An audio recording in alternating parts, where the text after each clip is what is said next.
Орусиядагы биздин мекендештерге болгон мамилени дагы көрдүңүздөр. Ализа Карпбековна, кече жөн эле мындай такси айдаган, ашпозчу болуп иштеген биздин мекендештерибиз Мончодо жөн эле барып эс алып аткан жеринен суроо сопкуту жога жөн эле омон менен жанагы дружниктер келип, жапайычылыкча, зөөкүрлөрчө сабап биздин жарандарды. Жөрмөлөтүп ошол жерде кордоду. Мына азаттыкка чыккан биздин жарандардын интервьюларын да окуп чыктым азыр мен. Жанагындай ачуу калемпирлерди жарым килограмм жедирди дейт. Жөн эле. Эмнеге десе, силер бизге жакпайсыңар деп. Эмне бул стратегиялык өнөктөш, союздашпыз деп, Евразияда отурабыз, биздин жарандарды аябай мындай жапайыларча кордоп атпайбы? Эмне миграция боюнча эмне министр сүйлөштү, ким эмне реакция кылды? Мен Тышкы иштер министрлигинин эмесин окудум, жанагы реакциясын. Андай болбойт да, андай кылбагыла да силер. Чакырбайсыңарбы элчини? Нотаны карматпайсыңар колуна. Эмне үчүн биздин жарандарды мына ушундай кылат? Сиз айтып атасыз, 70 Орусиядагы биздин 70 000 мигрантыбыз ошондой кордогон жок, кайтып келгени жакшы. Мына ушул жерде иштесин. Ошентип коруп алып, мына ошентип жанагындай жерде тамекилердин баарын бырчалап жанагы оозуна жедирип атат биздин мигранттардычы. Мынчалык элибизди мындай тентиткенибиз аз келгенсиз, мындай кордолсо, унчукпай тымпыйып отурганыбыз болбойт да.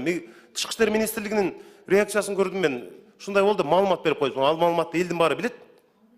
Ошентип коруп алып, ошентип Орусияда жүргөндөн көрө өзүнүн мекенибизге кайтарганыбыз жакшы. Анан Тышкы иштер министрлиги мына элчини мына бүгүндөн калбай Орусиянын элчисин чакыргыла силер. Чакырып нота карматыш керек. Бул эмне деген мамиле биздин жарандарыбызга Орусиядагы? Кордоп атпайбы мисалы? Миграция министрлигинен бир реакция көргөн жок. Министр эмне үчүн билдирүү таратпайт ушуга чейин? Эмне үчүн Орусиянын министрине чалып айтпайт мисалы? Сакалдарын кыркып атат ошол жерде. Мына менде бир 50ден ашык видео жөнөтүштү. Бүт ошол жерде ишкер балдарчы. Спорт залда кыргыз ишкер ачкан спорт залга кирип алып, уруп ошол жерде. Биздин жарандарыбыздын кабыргасы сынып, ийектери сынган жарандарыбыз бар.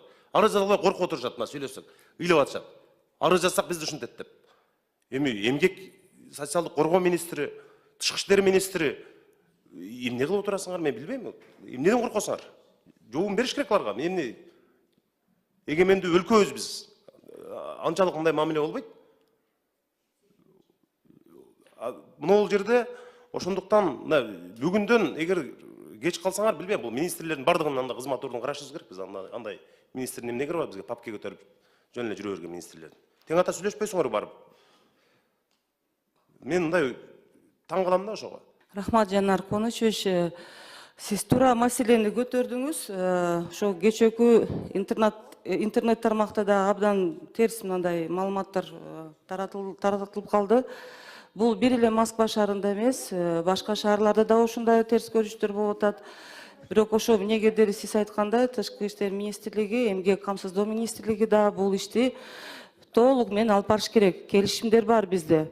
Евразия союзда жүрөбүз биз баарыбыз. Туурабы? Баарыбыз ошол жерге киргенбиз.